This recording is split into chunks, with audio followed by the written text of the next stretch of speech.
నిన్న దేశవ్యాప్తంగా జరిగిన 18వ పార్లమెంట్ ఎన్నికల సందర్భంగా జాతీయ స్థాయిలో అదేవిధంగా తెలంగాణ రాష్ట్రంలో జరిగిన ఎన్నికలు వచ్చిన ఫలితాలు వాటి మీద ప్రజలు ఇచ్చిన తీర్పుకు సంబంధించి మీడియా మిత్రులతో చర్చించి కాంగ్రెస్ పార్టీ భవిష్యత్ ప్రణాళికను సిద్ధం చేసుకోవాలని ఆలోచన చేస్తున్నాం. ఈరోజు అందుబాటులో ఉన్న మా మంత్రివర్గ సహచరులు, శాసనసభ్యులు, నూతనంగా ఎన్నికైన పార్లమెంటు సభ్యులతో వచ్చిన ఫలితాలలో కాంగ్రెస్ పార్టీకి సంతోషకరమైన ఫలితాలు వచ్చినాయి. వాళ్ళందరితో కలిసి ఈ సంతోషాన్ని పంచుకోవడం జరిగింది. దేశవ్యాప్తంగా జరిగిన ఎన్నికల విషయంలో నాడు రాహుల్ గాంధీ గారు కన్యాకుమారి నుంచి కశ్మీర్ వరకు 150 రోజులు 4000 కిలోమీటర్లు సుదీర్ఘమైన పాదయాత్ర, ఆ తర్వాత మణిపూర్ నుంచి ముంబై వరకు వారి పర్యటనలు, దేశవ్యాప్తంగా ప్రజాస్వామికవాదులందరినీ ఏకం చేసి ముఖ్యంగా దళితులు, గిరిజనులు, మైనారిటీలు, మహిళలు, విద్యార్థులు, నిరుద్యోగ యువకులు, ప్రజాస్వామికవాదులందరినీ కూడా సమన్వయం చేసి నరేంద్ర మోడీ భారతీయ జనతా పార్టీ నేతృత్వంలో నడుస్తున్న ఎన్డీఏ ప్రభుత్వం ప్రజా వ్యతిరేక నిర్ణయాలను, పరిపాలన వైఫల్యాలను దేశస్థాయిలో ప్రచారం కల్పించి ఎన్డీఏ కూటమికి ప్రత్యామ్నాయంగా ఇండియా కూటమిని ఏర్పాటు చేసి వీలైనంత మేరకు సహకరించిన వాళ్ళందరినీ సహకారం తీసుకొని సమన్వయం చేసుకొని ఏఐసిసి అధ్యక్షుడు మల్లికార్జున్ ఖర్గే గారు, శ్రీమతి సోనియా గాంధీ గారు, రాహుల్ గాంధీ గారి యొక్క పాదయాత్ర సృష్టించిన ప్రభావాన్ని ప్రజలకు చేరవేయడం ద్వారా ఎన్నికలను నిర్వహించడం జరిగింది. ఈ ఎన్నికలలో మొదటగా తెలంగాణ రాష్ట్రంలో జరిగిన ఎన్నికలను మనం చర్చించుకొని ఆ తర్వాత జాతీయ స్థాయి ఎన్నికల మీద మనం విశ్లేషణ చేసుకుందాం. 2023 డిసెంబర్ 3 నాడు వచ్చిన ఫలితాలలో 64 శాసనసభ నియోజకవర్గాలలో కాంగ్రెస్ పార్టీని గెలిపించి ఒక్క శాసనసభలో సిపిఐని మా ఎన్నికల పొత్తులో భాగంగా కొత్తగూడెంలో గెలిపేయడం జరిగింది. తెలంగాణ రాష్ట్రంలో 65 శాసనసభ నియోజకవర్గాలలో 39.5% ఓట్లను వేయడం ద్వారా కాంగ్రెస్ ప్రభుత్వాన్ని, ప్రజాపాలనకు తెలంగాణ ప్రజలు ఆమోదం ఇచ్చిండ్రు. ఆ తర్వాత 100 రోజులలో 5 గ్యారెంటీలను అమలు చేసి భవిష్యత్ కార్యాచరణను ప్రజలకు వివరించి ఈ పార్లమెంట్ ఎన్నికల బరిలో మేము దిగడం జరిగింది. ఆనాడు ఎన్నికల బరిలో దిగినప్పుడే విస్పష్టంగా పత్రికా సమావేశాన్ని ఏర్పాటు చేసి బహిరంగ సభలలో కూడా ప్రజలకు మేము చెప్పడం జరిగింది. ఈ ఎన్నికలు నేను నా మంత్రివర్గము 100 రోజులు అందించిన పరిపాలనకు రెఫరెండము. మేము ఇచ్చిన గ్యారెంటీలను, మేము చేస్తున్న పరిపాలనను ప్రజల ముందు పెట్టి మేము ఓట్లు అడుగుతున్నాము. మా పరిపాలన మీకు నచ్చితే, మా పరిపాలన ఇంకా కొంత బలాన్ని చేకూర్చడం ద్వారా ఇంకా ప్రజలకు ఉపయోగపడే విధంగా పరిపాలన అందించడానికి మీరు తీర్పు ఇవ్వండి అని చెప్పి విస్పష్టంగా ప్రజలకు మేము వివరించడం జరిగింది. చాలామంది మీడియా మిత్రులు, సహచర ప్రజాప్రతినిధులు మనం రెఫరెండం అనకపోతే బాగుండునేమో, ఒకవేళ తీర్పు మనకు వ్యతిరేకంగా వస్తే ఆ తర్వాత సమస్య అవుతుందని కూడా చాలామంది సూచన చేసింది. కానీ ప్రజల పట్ల ఉన్న విశ్వాసము, కాంగ్రెస్ పార్టీ కార్యకర్తల నాయకుల పట్ల ఉన్న నమ్మకంతో ఆనాడు పిసిసి అధ్యక్షుడిగా తెలంగాణ రాష్ట్ర ముఖ్యమంత్రిగా ఇది మా పరిపాలనకు రెఫరెండమే అని చెప్పి స్పష్టంగా నేను చెప్పడం జరిగింది. మధ్య మధ్యలో మీడియా మిత్రులు గుర్తు చేసినప్పుడు కూడా ఈ విషయంలో మాకు రెండో ఆలోచన లేదు, రెఫరెండమే అని మేము చెప్పడం జరిగింది. తెలంగాణ రాష్ట్ర ప్రజా పరిపాలన రెఫరెండంగా మేము ఎన్నికలకు వెళ్తే ఈరోజు తెలంగాణ రాష్ట్రంలో వచ్చిన ఫలితాలు, ప్రజలు ఇచ్చిన ఓట్ల శాతం, పార్లమెంట్లతో పాటు అసెంబ్లీలో మాకు వచ్చిన మెజారిటీని మీడియా మిత్రులు ఎలాగూ విశ్లేషిస్తారో మా వైపు నుంచి కూడా మేము ఈరోజు వివరించదలుచుకున్నాము. జరిగిన పార్లమెంట్ ఎన్నికల్లో 17 పార్లమెంట్లకు సంబంధించి ఒక సీటు ఎంఐఎంకి ఇస్తే 16లో 8 పార్లమెంటు నియోజకవర్గాలను కాంగ్రెస్ పార్టీని గెలిపించడం జరిగింది. మరొక 8 భారతీయ జనతా పార్టీ గెలవడం జరిగింది. మా 8 పార్లమెంటు నియోజకవర్గాల ఫలితాలు దాదాపుగా 41% ఓట్లు కాంగ్రెస్ పార్టీకి రావడం జరిగింది. 2023 డిసెంబర్ 3 నాడు వచ్చిన ఫలితాలలో కాంగ్రెస్ పార్టీకి వచ్చిన ఓట్ల శాతము 39.5%. ఈ పార్లమెంట్ ఎన్నికల్లో 100 రోజుల పరిపాలన తర్వాత దాదాపుగా 41% ఓట్లు కాంగ్రెస్ పార్టీకి రావడం జరిగింది. ఓట్ల శాతంలో ప్రజలు రెఫరెండం ద్వారా మా పరిపాలన బాగుందనడమే కాదు, మమ్మల్ని మెచ్చుకొని అసెంబ్లీ ఎన్నికల్లో ఇచ్చిన ఓట్ల శాతానికంటే అధిక ఓట్ల శాతాన్ని ప్రజలు మాకు ఇవ్వడం ద్వారా, ఆశీర్వదించడం ద్వారా మా పరిపాలన పట్ల ప్రజలు సంతృప్తి వ్యక్తం చేసిండ్రు అని చెప్పి నేను భావిస్తున్నాను. అదేవిధంగా 2019 పార్లమెంట్ ఎన్నికల్లో 3 పార్లమెంటు గెలిస్తే ఈ ఎన్నికల్లో మమ్మల్ని 8 పార్లమెంటు సీట్లు గెలిపించడం ద్వారా 8 సీట్లు అధికంగా ఇచ్చి పార్లమెంటులో కూడా మాకు అత్యధికంగా సీట్లు ఇవ్వడం ద్వారా ఓట్లు, సీట్లు కూడా మమ్మల్ని పెంచడం ద్వారా ప్రజలు ఆశీర్వదించారు.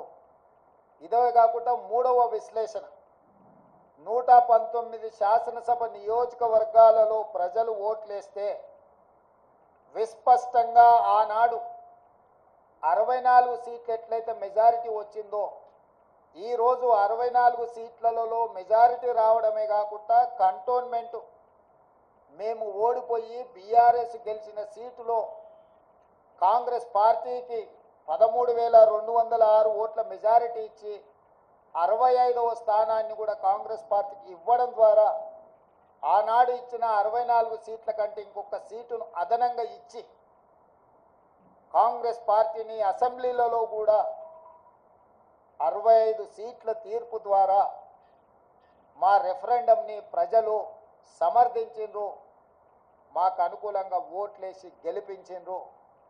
కాంగ్రెస్ పార్టీ అధ్యక్షుడిగా, ముఖ్యమంత్రిగా కాంగ్రెస్ పార్టీ ప్రజాప్రతినిధులకు, మంత్రివర్గ సహచరులకు, శాసనసభ్యులకు, రాష్ట్ర స్థాయి నాయకులకు, జిల్లా స్థాయి నాయకులకు, మండల స్థాయి నాయకులకు, మరీ ముఖ్యంగా గ్రామ స్థాయి కార్యకర్తలకు మనస్ఫూర్తిగా కృతజ్ఞతలు, ధన్యవాదాలు తెలియజేస్తున్నా. ఈరోజు వారి శ్రమ వల్ల, వారి కష్టం వల్ల, వారి ప్రయత్నం వల్ల ఓట్ల శాతంలో కావచ్చు, పార్లమెంటు సీట్ల విషయంలో కావచ్చు, శాసనసభ నియోజకవర్గాల వారిగా కాంగ్రెస్ పార్టీకి అత్యధిక మెజారిటీని తీసుకొచ్చి మా కాంగ్రెస్ పార్టీ కార్యకర్తలు ఈరోజు మా గౌరవాన్ని, రాహుల్ గాంధీ గారి నాయకత్వాన్ని నిలబెట్టినందుకు కాంగ్రెస్ పార్టీ తరఫున వారికి నేను సంపూర్ణంగా కృతజ్ఞతలు తెలియజేస్తున్నా. ఇక రెండవది, 8 పార్లమెంట్ సీట్లు గెలిచిన భారతీయ జనతా పార్టీ 2019లో 4 పార్లమెంట్లు గెలిస్తే ఈరోజు 8 పార్లమెంట్లు సీట్లు గెలవడం జరిగింది. వాళ్ళు కూడా వాళ్ళ సీట్లను పెంచుకున్నారు. ఆనాడు 20% ఉన్న ఓట్లను వాళ్ళు ఈరోజు 35%కి పెంచుకోవడం జరిగింది. అంటే ఈ రాష్ట్రంలో భారతీయ జనతా పార్టీ కూడా ఓట్లు, సీట్లు పెరగడం జరిగింది. అయితే ఇందులో వాళ్ళ ఓట్లు, సీట్లు పెరగడానికి వాళ్ళ నాయకత్వాన్ని సమర్థించేదానికంటే బీజేపీని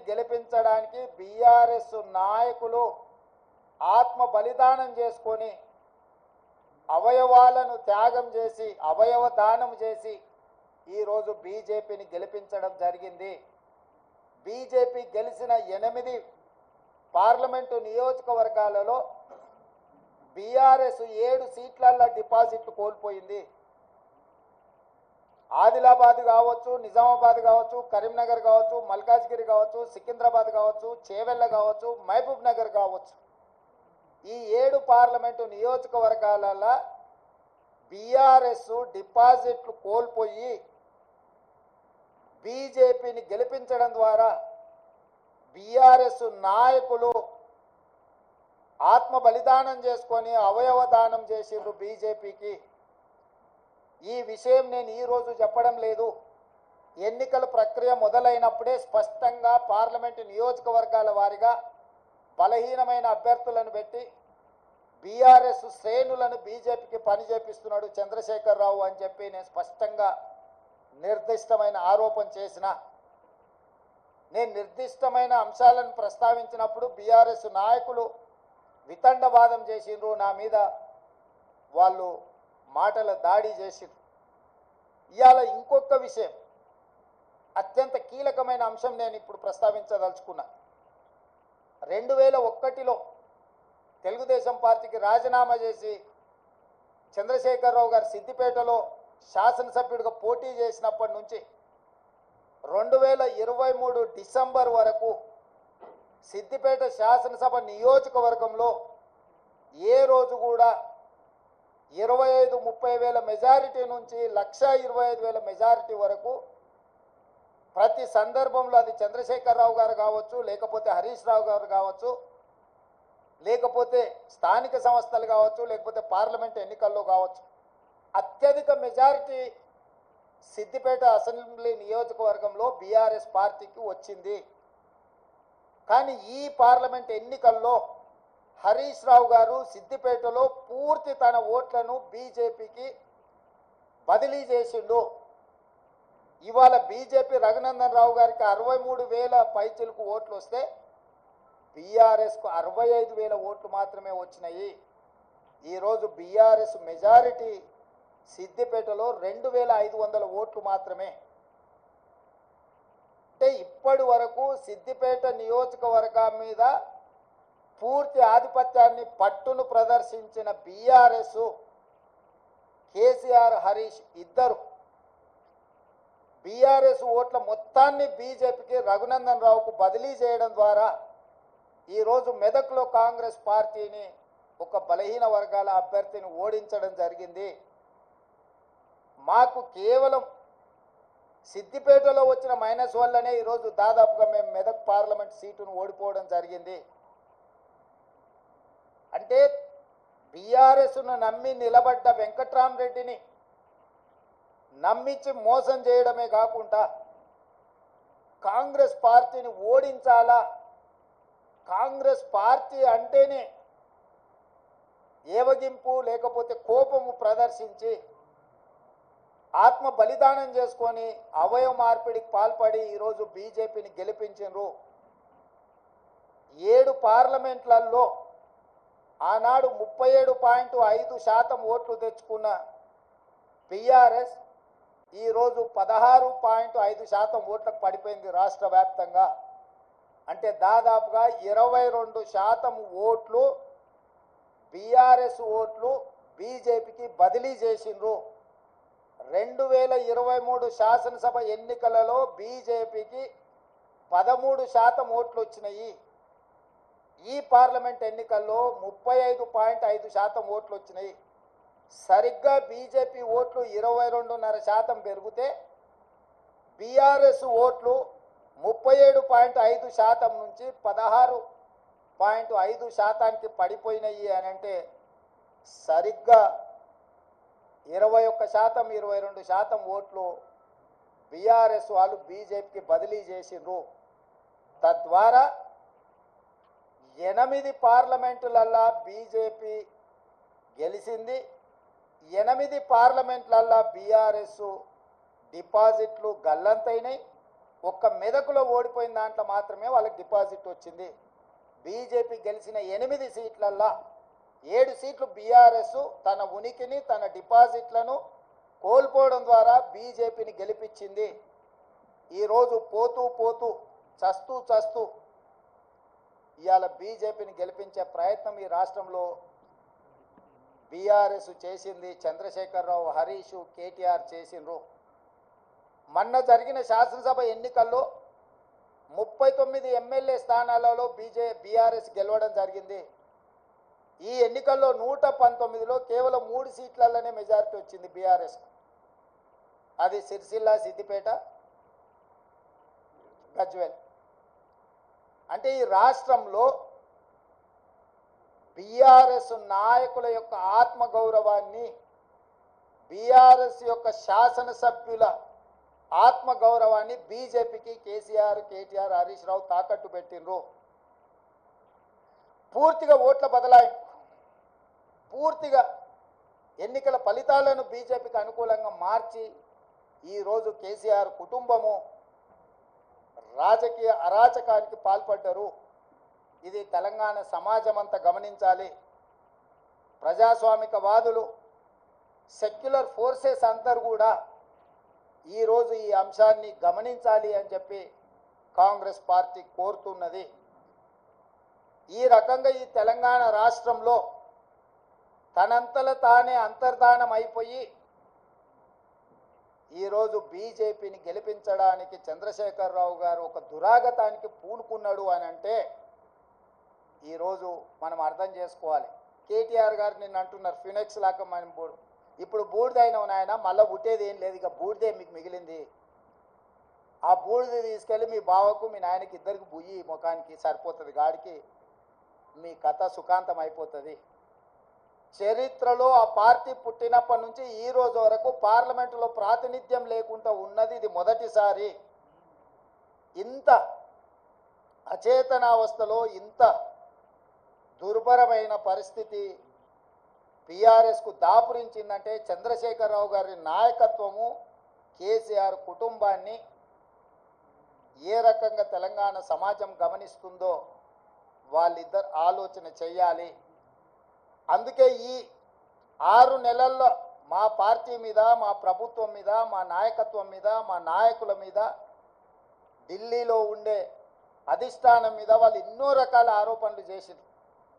ఈ ఆరోపణల నేపథ్యంలో బీఆర్ఎస్కు ఒక గుండు సున్నా ఇచ్చారు తెలంగాణ ప్రజలు. ఇప్పటికైనా చంద్రశేఖరరావు గారు, హరీష్ రావు గారు, తారక రామారావు గారు ఆలోచన చేయాలి. ప్రజలు ఎన్నుకున్న ప్రభుత్వాన్ని 100 రోజులు పూర్తి కాకముందే కోట్లాది శాపనార్థాలు పెట్టడం ద్వారా ఈ ప్రభుత్వాన్ని అస్థిరపరచాలన్న ఆలోచనతో, ఈ ప్రభుత్వాన్ని పడగొట్టాలన్న కుట్రలతో వ్యవహరిస్తే ప్రజలు పూర్తిగా బీఆర్ఎస్ను తిరస్కరించడం జరిగింది. ఇప్పటికైనా ప్రధాన ప్రతిపక్ష నాయకుడిగా రాష్ట్ర అవతరణ దినోత్సవాలలో కూడా పాల్గొనకుండా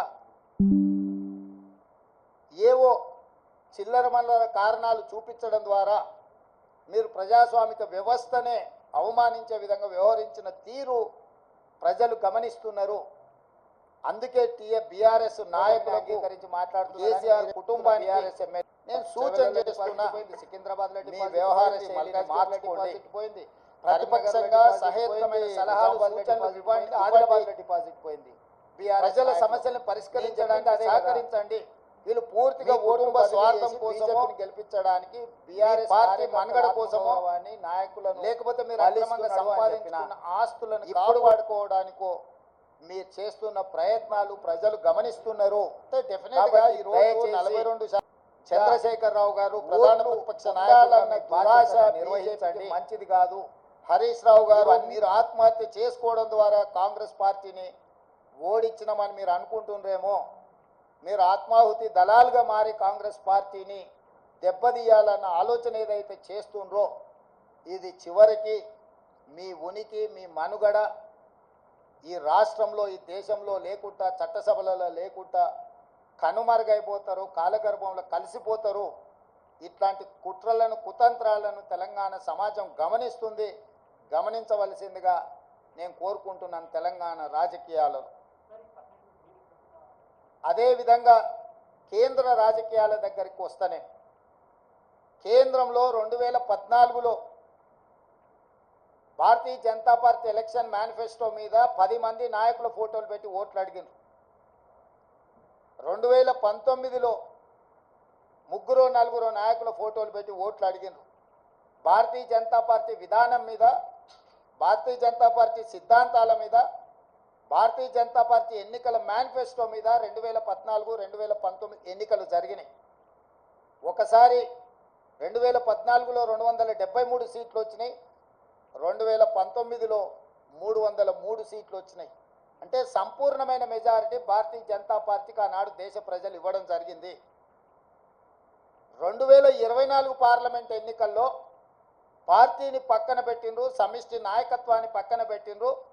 మోడీ గ్యారంటీ అని చెప్పి ఏక వ్యక్తి నాయకత్వంలో ఒకే ఒక వ్యక్తి, అది మోడీ గ్యారంటీ అని చెప్పి ప్రజల దగ్గరికి వెళ్ళారు. మోడీ గ్యారంటీ మీదనే మొత్తం ఎన్డీఏ కూటమి యొక్క ఎన్నికల ప్రచార సరళిని నడిపించిండ్రు. 303 సీట్లున్న ఎన్డీఏ బీజేపీ 240 సీట్లకు పడిపోయింది. అంటే మోడీ గ్యారంటీని ఈ దేశ ప్రజలు తిరస్కరించిండ్రు. మోడీ గ్యారంటీకి ఉన్న వారంటీ అయిపోయింది. ఇక మోడీ కాలం చెల్లిపోయిండు అని చెప్పి దేశ ప్రజలు తీర్పిచ్చిండ్రు. దానికి సంబంధించి ఈ ఎన్నికల్లో బీజేపీకి ఎన్డీఏకు 42.9% ఓట్లు వస్తే ఇండియా కూటమికి 41.1% ఓట్లు వచ్చినాయి. దాదాపుగా సరి సమానంగా ఓట్ల శాతం వచ్చింది. సీట్లు కూడా దాదాపుగా పోటీ పడే విధంగా రావడం జరిగింది. జాతీయ రాజకీయాలలో నా విశ్లేషణ, నా డిమాండ్ ఒక్కటే. మోడీ గ్యారంటీ మీద ఎన్నికలకు వెళ్ళిన భారతీయ జనతా పార్టీ మోడీ గ్యారంటీని ప్రజలు తిరస్కరించారు. మోడీ గ్యారంటీకి ఉన్న వారంటీ పూర్తయిపోయింది, కాలం చెల్లిపోయింది. కాబట్టి ఈ దేశ ప్రజలు మోడీ గారిని తిరస్కరించారు. తక్షణమే నరేంద్ర మోడీ గారు ప్రధానమంత్రి పదవికి రాజీనామా చేసి మళ్ళీ ప్రధానమంత్రి పదవి చేపట్టకూడదు. ఎందుకంటే ఆయన నాయకత్వాన్ని, ఆయనను చూపించే ఓట్లు అడిగినరు. ప్రజలు ఆయన నాయకత్వాన్ని, ఆయన గ్యారంటీని తిరస్కరించారు. కాబట్టి 140 కోట్ల ప్రజల యొక్క తిరస్కారానికి లోనైన నరేంద్ర మోడీ ప్రధానమంత్రి పదవి చేపట్టకూడదు. ఇది 4 కోట్ల తెలంగాణ ప్రజల తరఫున కాంగ్రెస్ పార్టీ నాయకుడిగా నేను డిమాండ్ చేస్తున్నా. సరే, ఎన్డీఏ కూటమిలో ఇంకెవరైతారు? ఎన్డీఏ కూటమికి మెజారిటీ వచ్చినప్పుడు వాళ్ళు ఏం నిర్ణయాలు తీసుకుంటారు పక్కన పెడితే, మోడీ గ్యారంటీ మీద ఏక వ్యక్తి చూపించి మీరు ఓట్లు ప్రజల దగ్గరికి వెళ్తే ఆ ఏక వ్యక్తిని ప్రజలు తిరస్కరించారు. కాబట్టి భారతీయ జనతా పార్టీ నరేంద్ర మోడీ గారిని రాజీనామా అడగాలి, రాజీనామా చేయించాలి.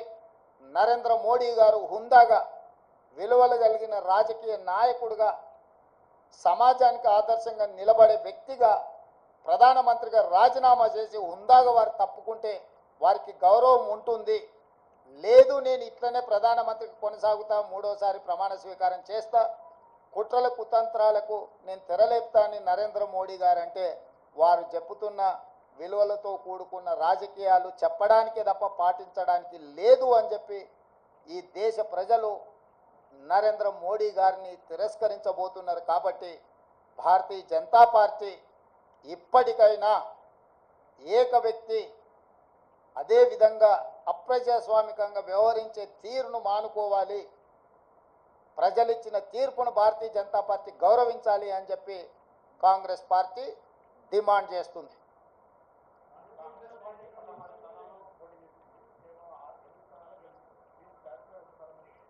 కాంగ్రెస్ పార్టీ 17 స్థానాలలో పోటీ చేసింది, 16 కాదు. 17 ఇట్లలో 8 సీట్లలో గెలిచినాము. ఫలితాలు అనుకూలంగా అనుకున్న దానికంటే ఎక్కువనే వచ్చినాయి. కానీ మేము ఎంతైతే కావాలనుకుంటున్నామో, మా అభిమానులు ఎంతైతే ఫలితాలు మాకు అనుకూలంగా ఉండాలనుకున్నారో ఆ స్థాయిలో లేవు.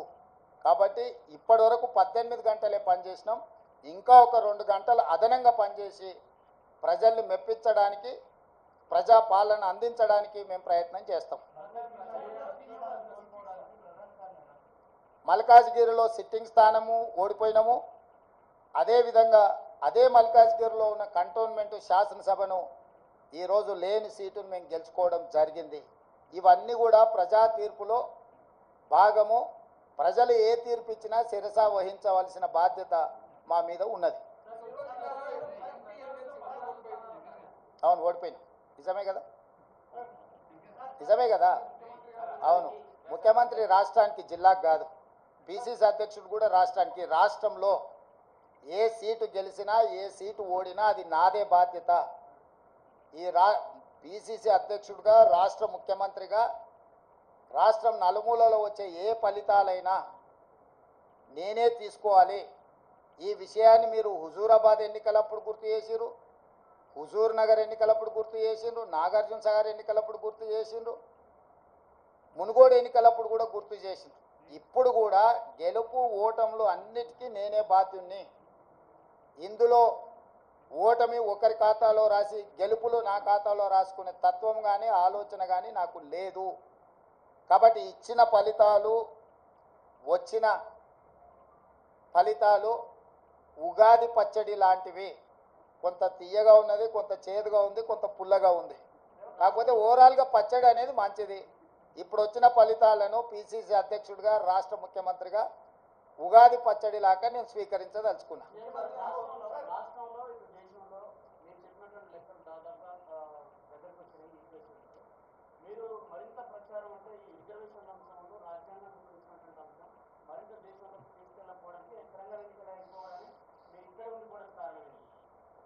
మీరే అంటారు కదనే, పరిపాలన వదిలేసి ఇతర రాష్ట్రాలు తిరగబోతున్నాడని.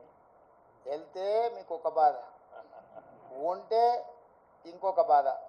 కాబట్టి నేను రాష్ట్రానికి పరిమితమైన నాయకుడిని. నేను పిసిసి అధ్యక్షుడిని, నేను ముఖ్యమంత్రిని. ఎన్నికల అధ్యక్షుడిగా ఎన్నికలు ఇక్కడనే నిర్వహించిన, ముఖ్యమంత్రిగా నేను ఇక్కడనే ఉండి పరిపాలనను గాడిలో పెట్టే ప్రయత్నం చేసిన. వర్షానికి తడిచిపోయిన ఒడ్లు కొనుగోలు కావచ్చు, లేకపోతే మొలకెత్తిన ఒడ్లను కొనుగోలు విషయంలో కావచ్చు, విత్తనాల విషయంలో కావచ్చు, విద్యుత్ విషయంలో కావచ్చు, అకాల వర్షాలను ఎదుర్కోవడం విషయంలో కావచ్చు, రైతు రుణమాఫీకి సంబంధించిన అంశాలను సమీక్షించడంలో కావచ్చు, రాష్ట్ర ప్రజల యొక్క సమస్యలు పరిష్కరించడమే నా మొదటి ప్రాధాన్యత. నా బాధ్యత రాష్ట్రానికి పరిమితం. రాష్ట్రంలో ఉండే సమస్యలు పరిష్కరించడం, రాష్ట్రంలో ఒక మంచి పరిపాలన అందించడమే నా బాధ్యత అనుకొని ఇక్కడికే పరిమితమైన.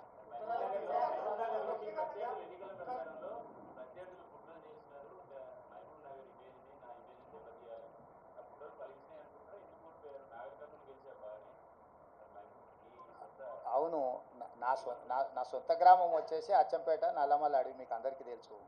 కానీ నేను ముందే చెప్తున్నా మొదటి నుంచే, మా గ్రామంలో మొత్తం ఆ పార్లమెంట్లో ఉన్న దాంట్లో ఒక బూత్లో హైయెస్ట్ మెజార్టీ మా సొంత గ్రామంలో వచ్చింది. మల్లురావు గారు ఎంత ఎంత మెజారిటీ మా గ్రామంలో 1100 ఓట్లు వచ్చినాయంట. సో నేనేమంటున్నానంటే నా గ్రామము, నా ఊరు కాదు. కరెక్ట్. అందుకే సిట్టింగ్ ఎంపీ సీటున డిపాజిట్ కోల్పోయి టీఆర్ఎస్ ఓట్లు బదిలీ చేసింది. నేను చెప్పింది కుట్ర అదే. ఆ కుట్ర ఆ రోజు చెప్పినప్పుడు మీరు రేవంత్ రెడ్డి ఏదో బాధపడుతున్నాడు, రేవంత్ రెడ్డి ఏదో ముందే ఓటమిని అంగీకరించి మాట్లాడుతున్నాడని మీరే విశ్లేషణలు చెప్పారు లైవ్లలో. ఇప్పుడు నిజాం తేలింది కదా, మహబూబ్నగర్లో డిపాజిట్ పోయింది, చేవెళ్ళలో డిపాజిట్ పోయింది, సికింద్రాబాద్లో డిపాజిట్ పోయింది, మల్కాజ్గిరిలో డిపాజిట్ పోయింది, కరీంనగర్లో డిపాజిట్ పోయింది, నిజామాబాద్లో డిపాజిట్ పోయింది, ఆదిలాబాద్లో డిపాజిట్ పోయింది బీఆర్ఎస్ నాయకులకు. నేను చెప్పింది అదే కదా. వీళ్ళు పూర్తిగా ఓట్లు బదిలీ చేసి బీజేపీని గెలిపించడానికి బీఆర్ఎస్ కార్యకర్తల ఆత్మగౌరవాన్ని, నాయకులను బలిస్తున్నాడు అని చెప్పిన. ఇప్పుడు కూడా నేను విజ్ఞప్తి చేస్తున్న బీఆర్ఎస్ ఎమ్మెల్యేలకు, at the cost of your position KCR బేరసారాలు చేసుకుంటున్నాడు బీజేపీ తోటి. ఇప్పటికైనా మీరు ఆలోచన చేసి, అదేమో అంటారు కదా, ఆత్మ ప్రబోధానుసారము మీరు నిర్ణయాలు తీసుకోండి.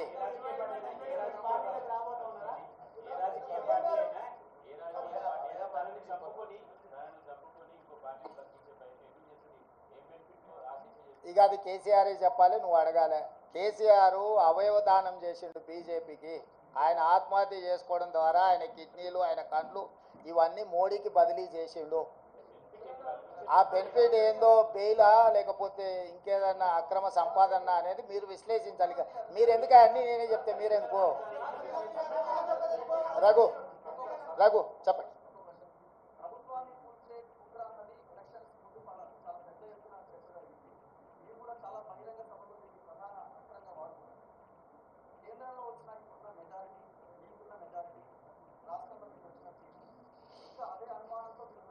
డెఫినెట్గా ఆ దిశగా కేసీఆర్ నిరంతరం ప్రయత్నం చేస్తుంటూనే ఉంటాడు. కేసీఆర్ ఉన్నంత కాలము కుట్రలు కుతంత్రాలు ఉండనే ఉంటాయి.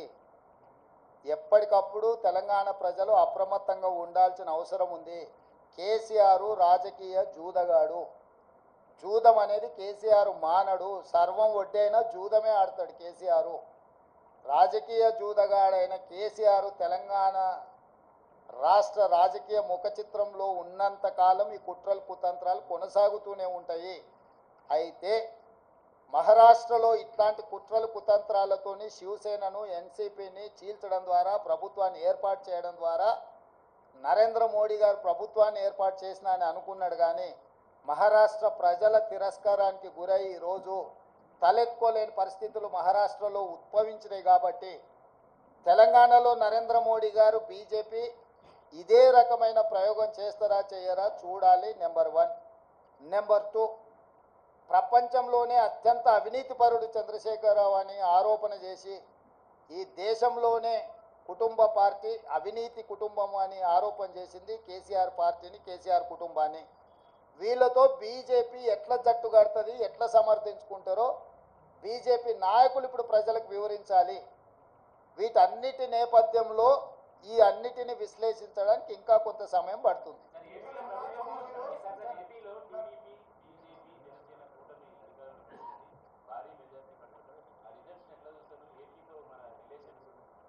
ఎన్నికల ఫలితాలను ఎట్లా చూస్తాం చారి? ఎన్నికల ఫలితాల రకంగానే చూస్తాము, ప్రజా తీర్పు పరంగానే చూస్తాము. దాంట్లో వేరే రకంగా చూడడానికి ఏముంది? ప్రజలు తీర్పు ఇచ్చిండ్రు.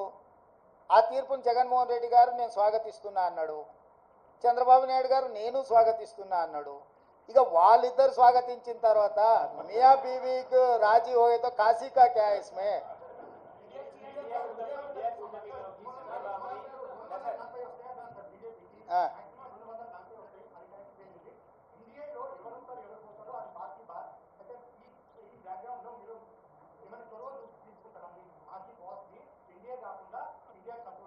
నీ సూచన ఏంది రాహుల్? ఏం చేస్తే బాగుంటుంది? నీ సూచన ఏందంటూ అదే ఒకవేళ నీ సూచన మా అందరి నాయకుల ముందు పెడతా, వాళ్ళందరూ కూడా రాహుల్ సూచన బాగుందంటే ఆ విధంగానే ముందుకు పోయి ఆ రాహుల్తో మాట్లాడదాం. ఏ ప్రభుత్వమైనా ఏర్పడినప్పుడు ఆహ్వానించినప్పుడు పార్టీలో చర్చించి నిర్ణయం తీసుకుంటాం. వ్యక్తిగా నేను నిర్ణయాలు తీసుకోవడానికి ఉండదు. పార్టీ సూచనల మేరకే నేను వ్యవహరించాల్సి ఉంటుంది. ఇది సిద్ధాంతపరంగా రాజకీయ పరంగా పార్టీ తీసుకోవాల్సిన నిర్ణయము. ఏ ప్రభుత్వం ఏర్పడ్డా స్నేహపూర్వకమైన వాతావరణంలో సమస్యలు పరిష్కరించుకుంటామని నేను ముందే చెప్పిన. ఈరోజు కూడా నేను ఆ మాటకున్నా. ఆంధ్రప్రదేశ్లో ఏ ప్రభుత్వం ఏర్పడ్డా ఆ ప్రభుత్వంతో సంప్రదింపులు చేపట్టి రాష్ట్ర సమస్యల్ని శాశ్వతంగా పరిష్కరించుకుంటాము. ఉమ్మడి క్యాపిటల్ చట్టపరంగానే సమస్య పరిష్కారం అయిపోయింది. హైదరాబాద్ నగరం ఇప్పుడు తెలంగాణకు రాజధాని అంటే ఒక కీలకమైన సమస్య ఆల్రెడీ చట్టపరంగా పరిష్కారం అయింది. మిగతా ఆస్తుల పంపకాలకు సంబంధించి నీటి పంపకాలకు సంబంధించి ఉన్న సమస్యల్ని తప్పకుండా కూర్చుంటాం, చర్చించుకుంటాం, పరిష్కరించుకుంటాం. మాకేం బేసిజాలు లేవు. రాష్ట్రం యొక్క అభివృద్ధి, రాష్ట్రం యొక్క అభ్యున్నతి కోసము ఎవరితోనైనా చర్చించడానికి మేము సిద్ధంగా ఉన్నాం, పరిష్కరించుకుంటాం. ఏం ప్రభాకర్?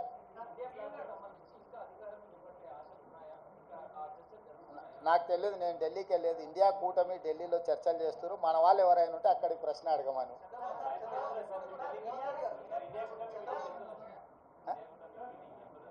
ఇండియా కూటమిలో జాతీయ నాయకులు ఆ కూటమిలో ఉన్న వివిధ భాగస్వాములనే ఇప్పటికి పిలిచిండ్రు. ఇంతవరకు అయితే ఆహ్వానం రాలేదు. ఏదైనా ఢిల్లీకి సూచన చేస్తే మీరు తప్పకుండా వెళ్తారు. క్యాబేసి